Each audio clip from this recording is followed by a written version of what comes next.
तो कैसे हैं आप? क्या नाम? थैंक यू वेरी मच, आपने मुझे इसके लिए बुलाया। मेरा नाम मनीष है और मैं फर्स्ट ईयर का स्टूडेंट हूँ और सेकंड सेमेस्टर मेरा अभी होने वाला है कंप्लीट। कहाँ से हैं? मैं बिहार से हूँ, बेसिकली बिहार में सिवान से। आप कहाँ से हैं? मेरा नाम हुआ आकाश अमन। मैं जमशेदपुर से हूँ, झारखंड से। और सेम सेमेस्टर में हम लोग अभी सेकेंड ईयर स्टार्ट होगा हम लोगों का कुछ दिन में, कुछ महीने में। कि आप लोग स्टूडेंट हैं, अब्रॉड में हैं, ताशकंद मेडिकल एकेडमी में हैं, तो इस कॉलेज के बारे में कैसे मालूम चला? यहाँ तक कैसे आए? क्या क्या चैलेंजेस आपको फेस करना पड़ा? फर्स्ट ऑफ ऑल कि इस कॉलेज के बारे में मैंने तो देखा यूट्यूब से, आपका चैनल बहुत फेमस है तो उस पर देखा। फिर मैं बहुत सारे रिसर्च किया, कंपेयर किया, तो पता चला कि ये अच्छा है, कनेक्टिविटी भी इंडिया से अच्छा है और उसमें थोड़ी चीज़ है जो अफोर्डेबल भी है, यहाँ ट्यूशन फी वगैरह सारी चीज़ अच्छी है। और वेदर भी मतलब compare to Russia and all, पहले मैं रशिया का सोच रहा था तो यहाँ थोड़ा बेटर है रशिया से कंपेयर करें तो। अकॉर्डिंग टू इंडियन गवर्नमेंट भी यही है कि लाइसेंस ऑफ प्रैक्टिस जो कंट्री दे रहा है उसी कंट्री की डिग्री जो वैलिड है इंडिया में, शायद ओवरऑल कंपेयर करें फॉरेन के जो अदर कॉलेजेस हैं उनसे। आने का जर्नी कैसा रहा? कैसे आए? आने का जर्नी तो अच्छा रहा। मैं तो एक कंसल्टेंसी है मेडिबडी ग्लोबल, उनके थ्रू आया और मैम ने काफ़ी हेल्प किया। ओवरऑल प्रोसेस मेरा विद इन टाइम हो गया था, मुझे कोई प्रॉब्लम फेस नहीं करना पड़ा। और मैं यहाँ आ गया था फर्स्ट बैच जैसे ही स्टार्टेड हुई थी तो मेरी क्लासेस भी स्टार्ट हुई उन लोगों के साथ और जर्नी काफ़ी स्मूथ रहा। मुझे कोई प्रॉब्लम ना वीज़ा में हुआ, ना एडमिशन में हुआ, ना यहाँ आने के बाद हुआ, ना इमिग्रेशन में कोई मुझे दिक्कत नहीं हुआ कहीं भी। मतलब आपका ये जर्नी वगैरह कैसे था यहाँ पे आने का? जर्नी तो खैर ऐसा हुआ कि मेरे अंकल एक यूनिवर्सिटी से पास आउट है, खांगलस यूनिवर्सिटी, NSMU, रशिया से पास आउट है। तो रशिया जाने के लिए खूब हुआ, लेकिन हम तो पहले ही उसको कर दिए थे कि रशिया नहीं जाना है, ओवर पॉपुलेटेड है बहुत ज्यादा। हर स्टूडेंट में नहीं भी तो 19% से ज्यादा कैपेसिटी इंडियन बच्चों का है। और आजकल तो ऐसा भी चला है कि जितना डिग्री है कॉलेज के पास उससे ज्यादा बच्चों को ले लेती है और ले करके जो है सो सेमेस्टर बैक वगैरह करा के, क्योंकि डिग्री तो है नहीं, NMC तो 250 या 150 कुछ है ना। हाँ, 250 और 300 समथिंग, मतलब एक हाँ, यूनिवर्सिटी 250 से 300 पर ईयर पास आउट ही एक्सेप्ट करती है NMC। तो कोई कोई 1000 बच्चा जैसे आ गया इनटेक में, तो 1000 बच्चों को थोड़ी दिया जाएगा। अगर आप ये जो बात कह रहे हैं डिग्री वाले मसले पे, तो इस मसले पे मैं बताऊंगा कि अपना यूनिवर्सिटी काफी अच्छा है, क्योंकि हाँ। एक लिमिटेड सीट तक को एडमिशन लेता है और उसके बाद क्लोज कर देता है। और सबसे भारी बात यह है कि हम लोग की यूनिवर्सिटी की एडमिशन सबसे पहले क्लोज होती है, सबसे पहले ओपन होती है, सबसे पहले सबसे पहले ओपन होती है। अभी जैसे कि नीट अभी हुआ है, हाँ। तो अभी एक दो हफ्ता में इस महीने के एंड में स्टार्ट हो जाएगा। अब अगले महीने के बीच मिड में या एंड में ओवर भी हो जाएगा, फिर इसके बाद समरकंद वगैरह का खुलता है एडमिशन। क्योंकि ऐसे इन जनरल जो है एवरी वीक इंटरव्यू होता है। समटाइम्स जो है जब ज्यादा जैसे बच्चों का अगर एप्लीकेशन आया तो वीक में 2 टाइम्स इंटरव्यू होता है। क्या पता अगर एप्लीकेशन अगर ज्यादा गिर जाए तो 1 से 2 ही इंटरव्यू में भी क्लोज कर सकते हैं ये लोग। हाँ, ये भी बात है। तो मेरा रशिया तो कभी जाने का नहीं था, फिर चाइना फुजियान यूनिवर्सिटी के लिए सोचे। अच्छा, रसिया बच्चा जो है सबसे पहले जाना चाहता है, क्योंकि रसिया इतना ज्यादा फेमस है MBBS के लिए, और आप कह रहे हैं कि इंडियन स्टूडेंट ज्यादा इसीलिए नहीं जाना चाहते हैं।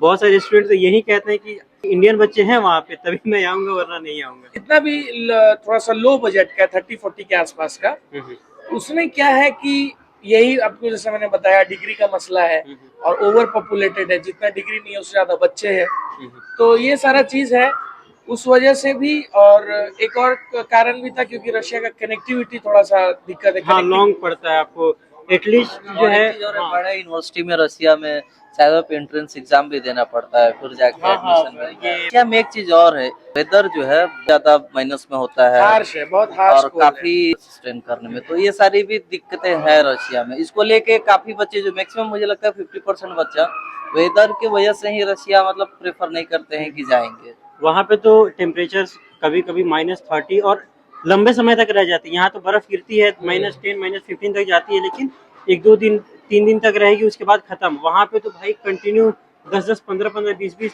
और महीनों एकदम बर्फ गिरी रहती है वहाँ पे। और लाइट का भी कोई आता पता नहीं है। सनलाइट तो इस साल ऐसा हुआ कि इंडिया से कम ठंडा पड़ा है यहाँ पे। हम लोग जो आए हैं, स्नो भी हुआ है लेकिन बहुत कम, और ठंडा भी इंडिया के कंपैरिजन में कम पड़ा है इस बार। और देखिए गर्मी भी पड़ रहा है, तो ये क्लाइमेट चेंज भी बहुत हुआ है यहाँ पे। अब देखते हैं नेक्स्ट ईयर कैसा रहता है वेदर। ओवरऑल वेदर भी काफी अच्छा है यहाँ पे, बहुत ही अच्छा है वेदर।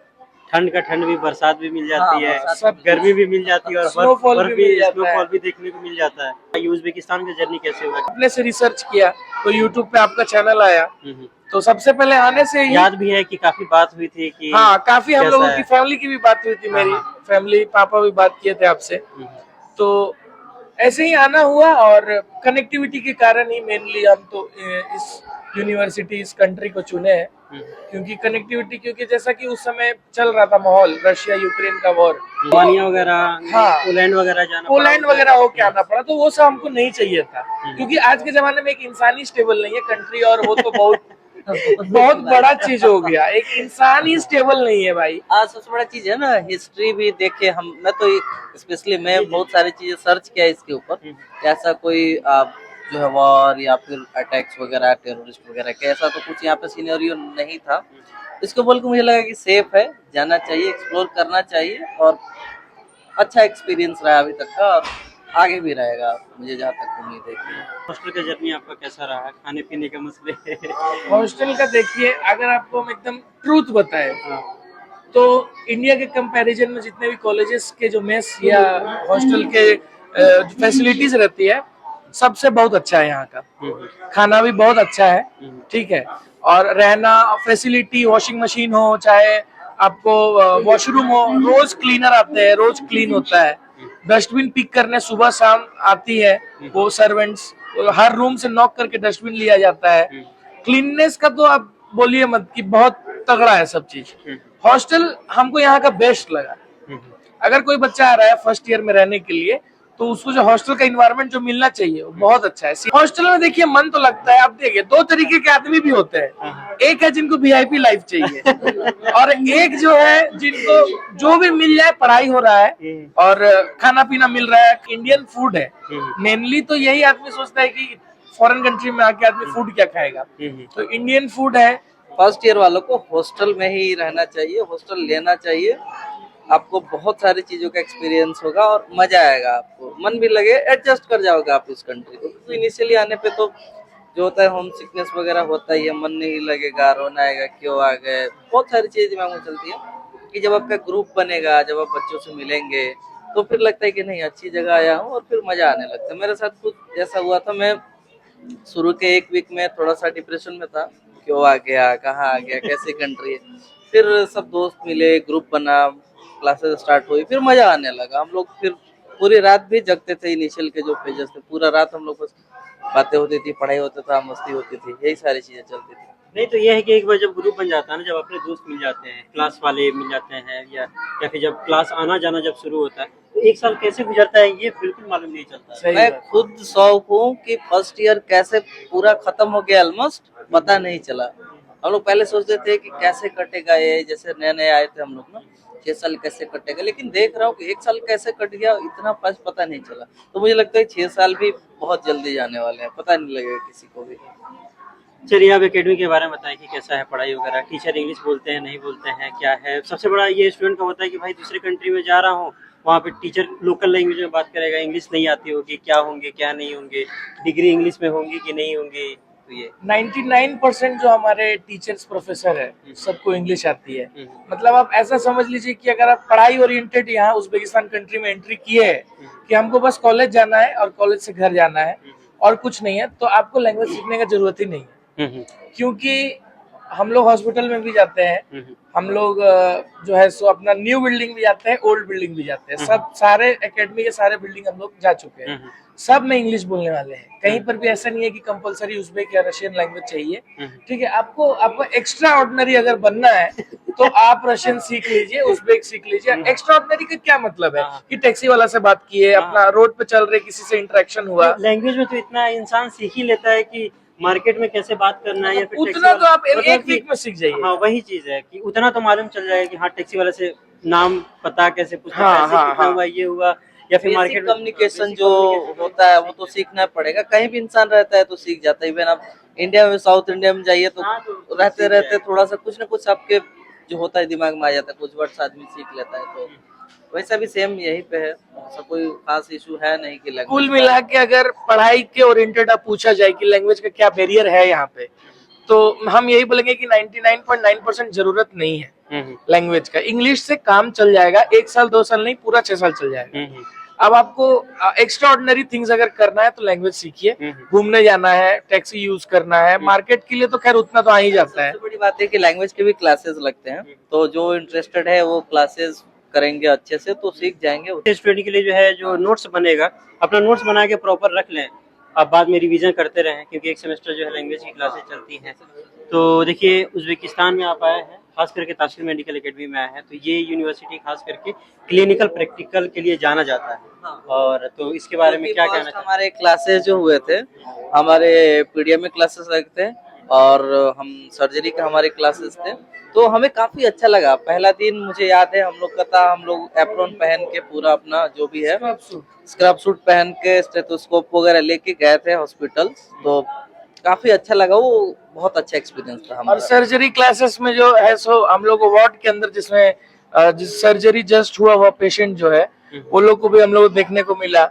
और इंटरनल डिजीज भी थी जिसमें कि मेडिकल एथिक्स वगैरह सब कुछ सिखाया गया कि एक डॉक्टर को कैसे अपने आप को प्रेजेंट करना है हॉस्पिटल के अंदर। एक डॉक्टर का जो पिक्चर रहता है third party point of view से अगर आप देखें तो उसका मेडिसिनल एथिक्स क्या होना चाहिए, मॉरल्स क्या होना चाहिए, वो सब भी पीडियाट्रिक्स में सिखाया गया। पीडियाट्रिक्स में बच्चों का सब चीज सिखाया गया। उसके बाद ब्लड प्रेशर वगैरह लेने भी हम लोग को सिखाया गया। अच्छा, कैसा लगा पहले साल में, पहले सेमेस्टर में जो है क्लिनिक जा रहे हैं? अनबिलीवेबल लगा, सही बताया तो आपको। सही बात है, अनबिलीवेबल था। मतलब वो फील आ गया डॉक्टर वाला कि लग रहा है कि अब तो डॉक्टर ही डायरेक्ट बन गए। हाँ। खास करके जब ये स्क्रब सूट एप्रॉन पहन के ऊपर से जब स्टेथोस्कोप लगता है, अलग ही फील आती है। और हॉस्पिटल में जाने के बाद जब पेशेंट्स देखते हैं हमें तो लगता है कि हाँ कुछ करने के लिए आए हैं। हाँ वही बात है ना, मतलब एक बहुत अच्छा फील होता है अंदर से, एक प्राइड मोमेंट आता है अंदर से जब स्टेथोस्कोप गले में लटकता है, तब लगता है कि हमारे माँ बाप जो है सो सही जगह भेजे हैं हम लोगों को, और हम लोग भी जो डिसीजन लिए हैं बिल्कुल सही लिए हैं, कोई जिसमें वेस्टेज नहीं है।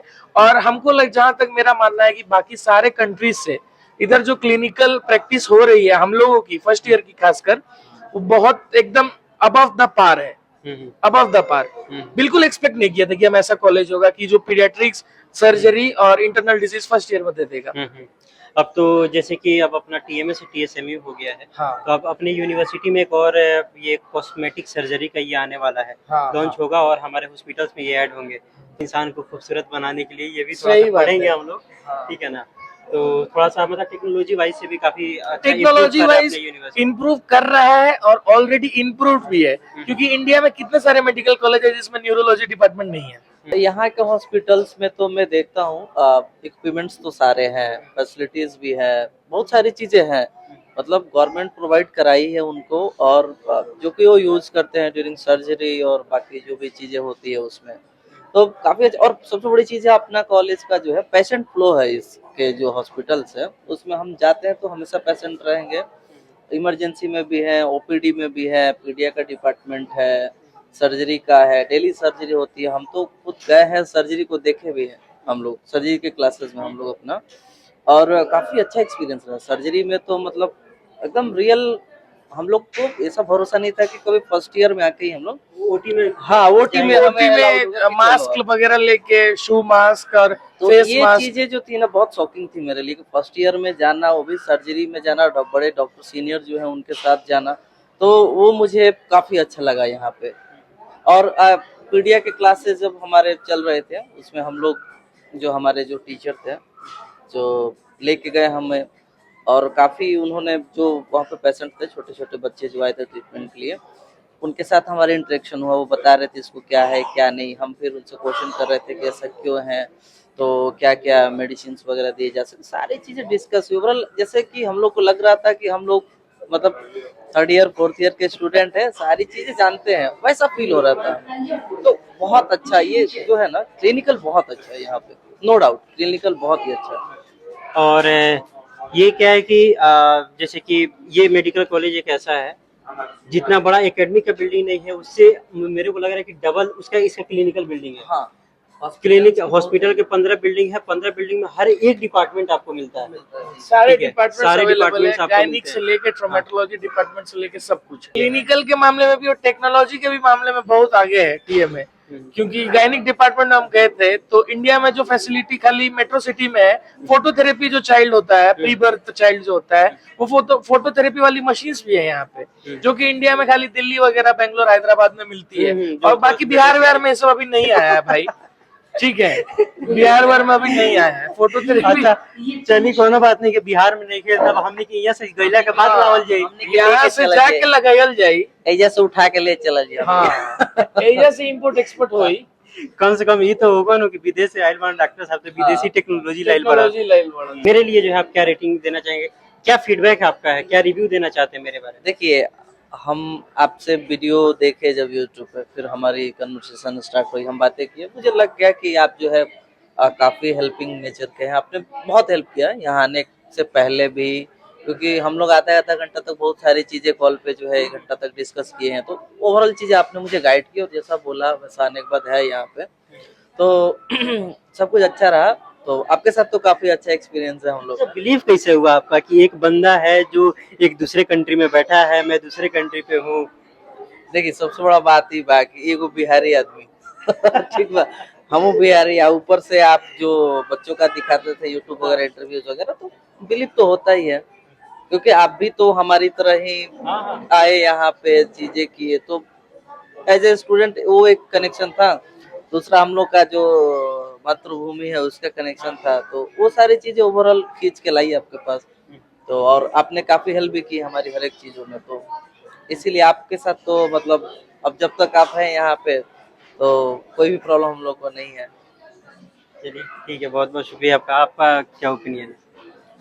देखिए, अनजान कंट्री में मेरे हिसाब से एक ही चीज की जरूरत रहती है कि वो है जेन्युइन इंसान। अगर आपको कोई लगे तो उस पर ट्रस्ट करना चाहिए, और बाकी सब चीज देखिए प्लस माइनस, अब इतना बड़ा चीज है तो इसमें थोड़ा मोड़ा प्लस माइनस तो होता ही है। और आपके लिए तो रेटिंग बहुत अच्छा है, क्योंकि आप जेन्युइन पर्सन है। हमारा आने के बाद भी काफी हेल्प किए, रूम वगैरह भी हमको तो नहीं मिल रहा था हॉस्टल में अच्छा, तो आपसे ही बात करके फिर अच्छा रूम वगैरह मिला, ठीक है, तो आप हेल्प तो किए बहुत। मेरा ये सजेशन होता है स्टूडेंट को कि सबसे पहले तो भाई आप कोशिश करें कि इंडिया के गवर्नमेंट में मिल जाए, ठीक है ना, क्योंकि अगर आपको इंडिया गवर्नमेंट में मिल गया तो एक अपने जगह पे रहेंगे, कम पैसे में सारी चीज़ें हो जाएंगी। अगर रेदर देन जो है, अगर आपको बहुत मन है कि हाँ मुझे MBBS करना ही है, तो प्राइवेट में लेने से बेटर है कि आप एब्रॉड में ले लें। हाँ, एब्रॉड में ले लें, बात सही है। हम तो बिल्कुल बोलेंगे अगर किसी से नीट हो जाए, निकल जाए, अच्छा रैंक आ जाए, तो बिल्कुल गवर्नमेंट कॉलेज में ही ले। और अगर आप थोड़ा भी आपका दिमाग है प्राइवेट कॉलेज की तरफ, तब तो आप MBBS एब्रॉड को ही चुने, क्योंकि अब तो नेक्स्ट हो गया है, तो सिमिलर हो गया है। इंडिया वाले प्राइवेट बच्चे भी वही एग्जाम देंगे जो हम देंगे, तो यहाँ आ सकते हैं। बहुत अच्छा ऑप्शन है ये। रशिया और चाइना, यहाँ Tashkent medical academy top facilities provide करता है। यहाँ आप लोग अपना MBBS जर्नी कंटिन्यू कर सकते हैं। चलिए ठीक है। ओवरऑल मैं ये सोचता हूँ कि जो स्टूडेंट अगर इस वीडियो को देखे, क्योंकि मैक्सिमम वही स्टूडेंट देखते हैं जो एब्रॉड आना चाहते हैं, तो उनको काफ़ी जो है हेल्प मिलेगा। जैसे आकाश भाई हैं, तो इनका मूड जो है, कभी चाचा जो है कभी चाइना भेजना चाहते थे, तो कभी रसिया भेजना चाहते थे। तो खैर जो है, इनको जो भी चीज़ें समझ में यहाँ पे आए, अपना ये जो है एक्सपीरियंस शेयर किए, प्लस मनीष भाई जो है अपना शेयर किए।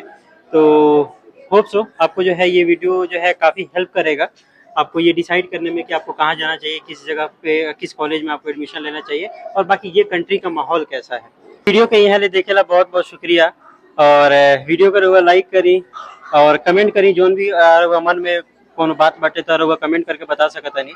प्लस में अगर आप लोग इनके दोस्त कोई बात शेयर करी, और चैनल के सब्सक्राइब करे के नहीं भूली, ठीक बा। काहे कि ये लोग जो बड़ा लोग की बड़ा मेहनत लागेला कि वीडियो शूट करे में 15 दिन से यहाँ लोग इसे कहा था नहीं, लेकिन आज फाइनली जो बा संडे के दिन बात नहीं, यहाँ लोग ये फ्री रहनी है, तो वैसे आज रहला समय कि आज हो जाओ शूट, तो भाई अपने परिवार के आदमी बा सब, केकरो कोनो जरूरत पड़ी तो चैनल बा ही जा।